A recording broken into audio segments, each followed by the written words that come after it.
I love to talk about me, so I'm going to make a short story long. But before I do, I like to know that I've introduced myself to everybody, and everybody's been introduced to me. And I think I know everybody's name in this room. I'm going to give it my best shot, and if I get yours wrong, you lie to me, bold-faced lie. That'll keep my confidence high, you hear me? But I'm going to start right here. I have Brenda and Nate. I have Mary and Famous Amos. I have Roy, Elizabeth, Chris, Carolyn, Shelby, and Anita. Wow. I have Brandon, Misty, Kevin, Hunter, Donna, Kenny, Hannah, Josh, Christina. I have Jerry, Opal, Keith, and Lisa. Is that right? Give yourselves a hand. To tell you about me, my name is Tim Humphrey. I'm 47 years young. I went to college in Weatherford, Texas to be a firefighter. I did not look like this back then. Half the time they look up here and says, I don't think fat people run a house fire. But I didn't look like this. I then went to college. I got my airframe and power plant license, and I worked on airplanes. September the 10th, I had a job. 9/11, I lost that job. Will everyone in this room please go, aww. Thank you very much. I take any sip behind you. Thanks for leading the way there too, Kevin. You know, nobody did it till Kevin did it. But it all worked out to the Lord working through me for two reasons. I'm still in the fire industry, and two, I now get to do public speaking. And folks, I'm a fantastic speaker. I tell myself that every day. That's the only recognition I get, so I take it. And the greatest thing about when I speak, and what most people love, is that I talk real fast. And that's how I know we're all fixing to all get out of here. I talk 90 miles an hour, gust up to 100. So y'all hold on. For all of y'all, it's going to work. For Brandon, it's not. Because, brother, I spit when I talk.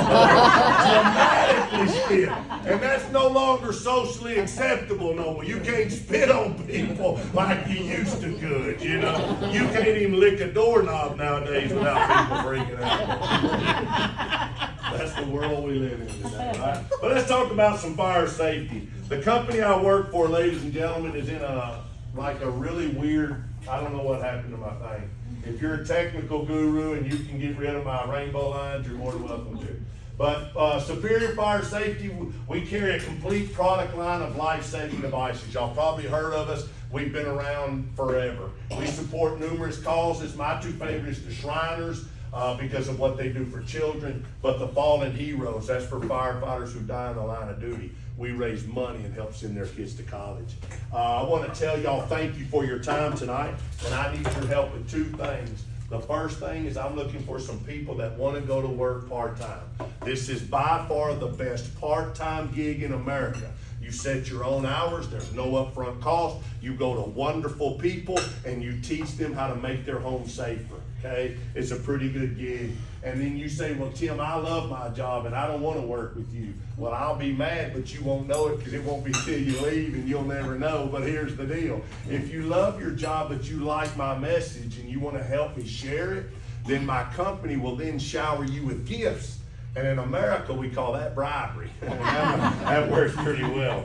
We do complimentary safety meetings. We do them for organizations, companies. If you're part of one, I'd love to come do it. And I do them free of charge for anybody that'll listen. And the reason I've worked for this company for 23 years is because they spend the time and the money to ensure that what we're telling you tonight is accurate. All this information comes from our International Code Council, the NFPA, United States Fire Administration, National Disaster Coalition, insurance companies, fire research laboratories. We're going to talk about a few actual events. Here's why.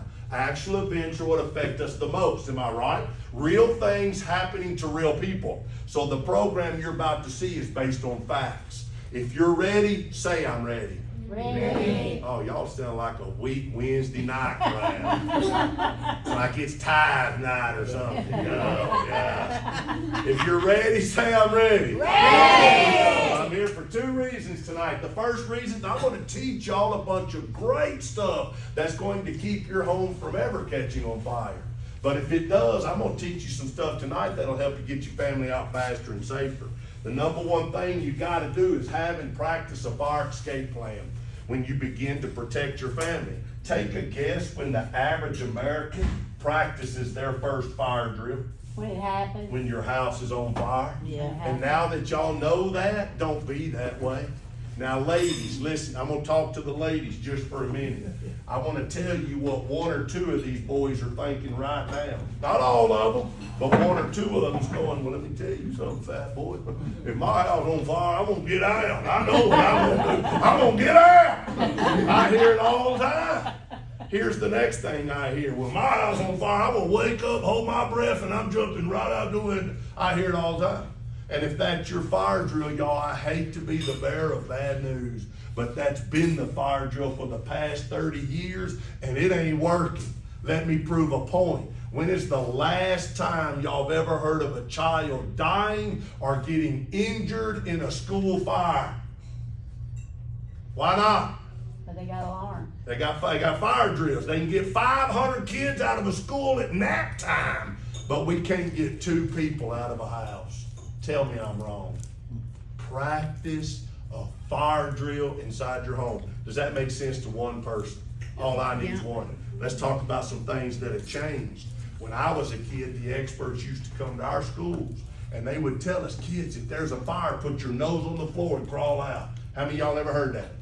Yeah. We all have. Did you now know that the United States Fire Administration highly recommends that you do not do that? Here's why. Plastics, synthetics, polyesters, urethanes, varnishes, formicas, glues that we've brought into our homes. When they're burning, they're now releasing gases that are heavier than air. So now they tell us we gotta be below the smoke and above the toxic gases, doorknob level. And I can't duck walk. Don't know if you can. But it wasn't that funny, you know? You see you after class, you know? Here's what I got to do. I got to bend over and run. That gets me in this area. I can still move pretty good. Experts also tell us to teach you to put a wet cloth over your nose and mouth. That'll filter out larger smoke particles. Great idea. Here's the problem I've got. I've done this program 23 years, and I ain't met a whole lot of people that keep wet cloths by the bed. Now, I've met a few for some odd reasons, but we ain't getting into none of that. That's the next class, y'all understand? But we use anything, a shirt, pillow, pajamas, anything over your nose and mouth. It could be the difference from getting to the door or making it out of it. Does that make sense? Yeah. Now, experts also want me to teach you statistically where most home fires are starting. And it's in one of 5 places in most cases. Breaker box, water heater, furnace, kitchen, and your dryer. How many of you have one of all 5 of them? Isn't that amazing? Why do y'all think our major appliances are catching on fire now more than ever? Cheaper made. Made in China. That's right. I had a lady one, I don't know why I just thought of this. This is an ADD. A lady in here one night a couple years ago, I asked that question and she yelled, "Math! Everybody's cooking math!" Oh, Lord, lady, what street you live on?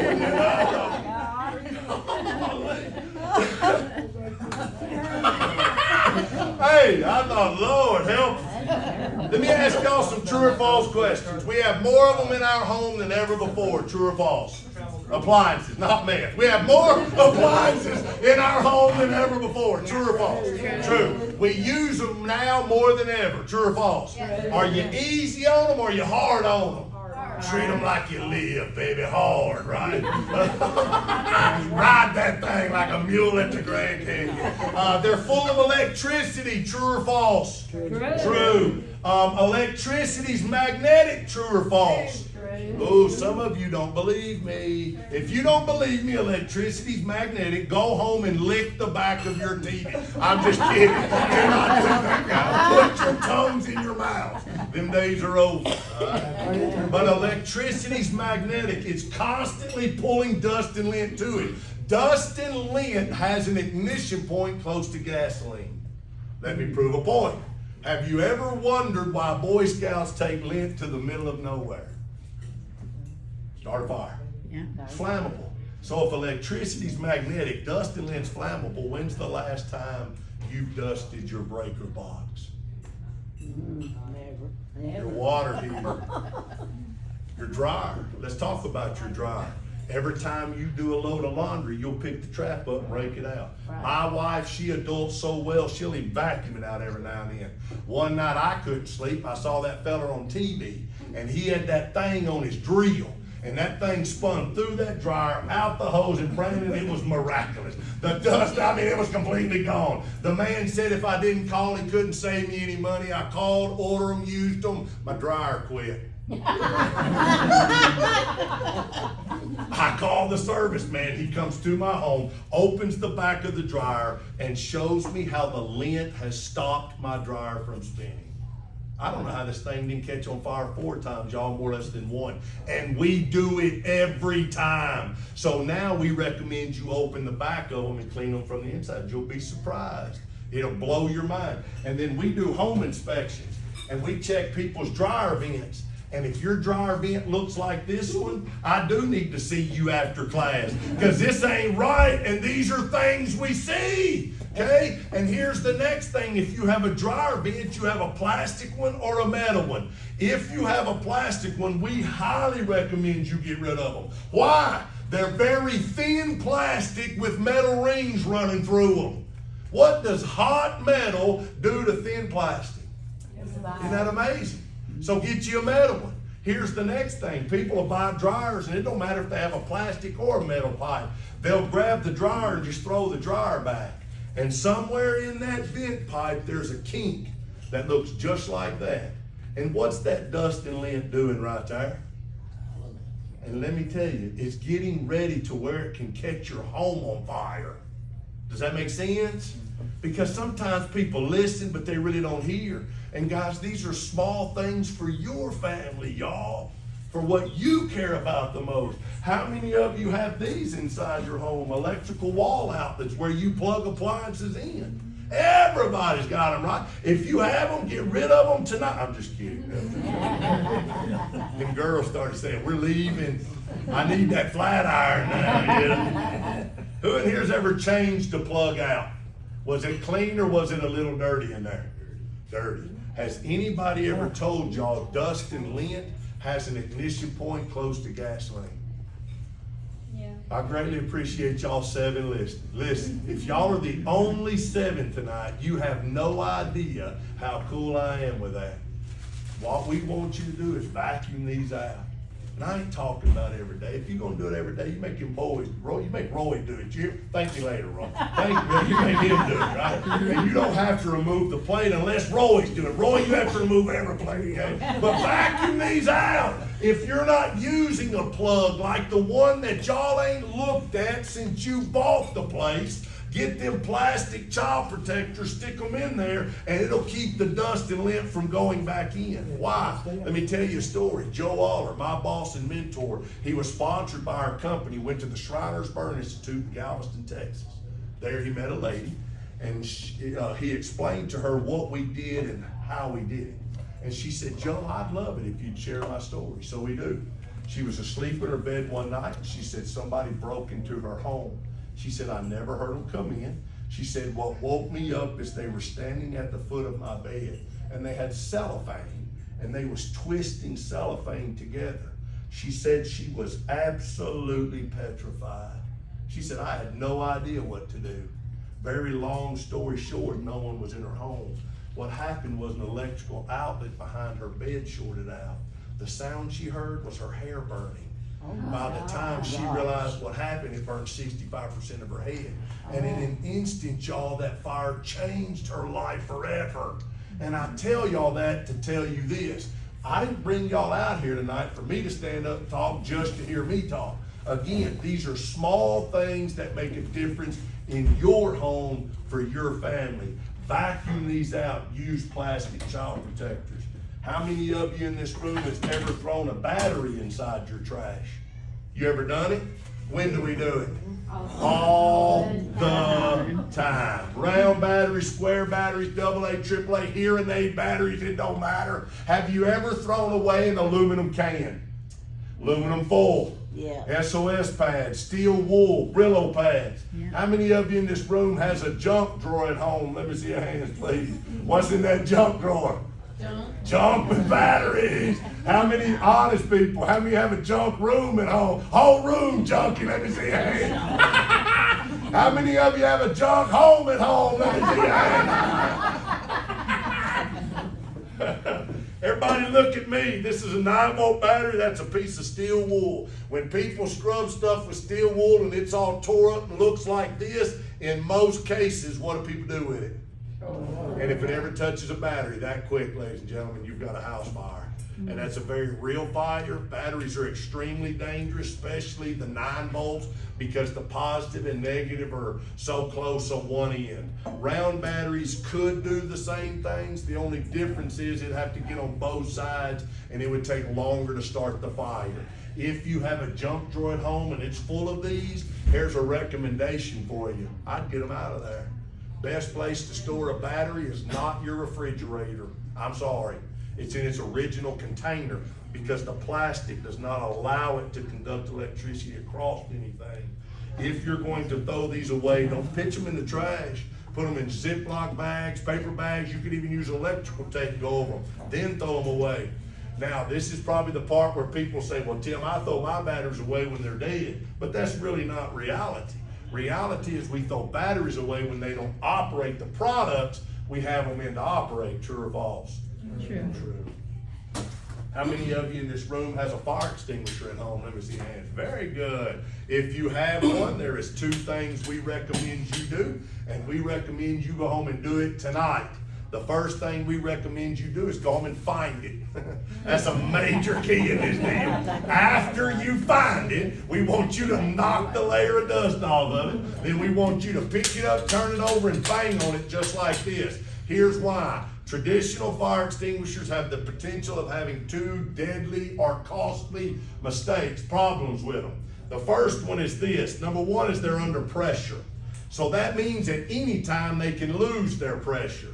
And if you ain't looked at your fire extinguisher since the day you bought it and it's lost its pressure, when are you going to find out that your fire extinguisher is no longer operable? In a bad situation. And that's not when you want to find out. So look at the thing every now and then, okay? The next thing is this. Make sure it's pressurized. The next thing is they sit there day after day, week after week, month after month, and year after year. And what can happen is that powder can and will powder down like the sugar in your sugar bowl. And even if it is pressurized, if the powder's in one piece, guess what? It ain't coming out of that hole. So once a year, guys, pick this thing up, turn it over, bang on it, bust that stuff loose, make sure it's pressurized, and make sure it's in a place you can find it. Because I go to people's homes all the time. I go, let's look at your fire extinguisher. Man, we have to crawl through the Narnia closet before we can even get started to find the thing. You know what I'm saying? It's just unbelievable. Okay, but I have fire extinguishers. Now, ladies, the next question is for the ladies only. How many of you ladies in this room do not know how to use a fire extinguisher? Let me see your hands, please. Thank you so much, Anita, for being. Thank you. Let me tell you why I'm asking the ladies. Because we'd have been here all night waiting for a man to admit it. All right. But ladies, let's get some food in front of us. Let's take a break.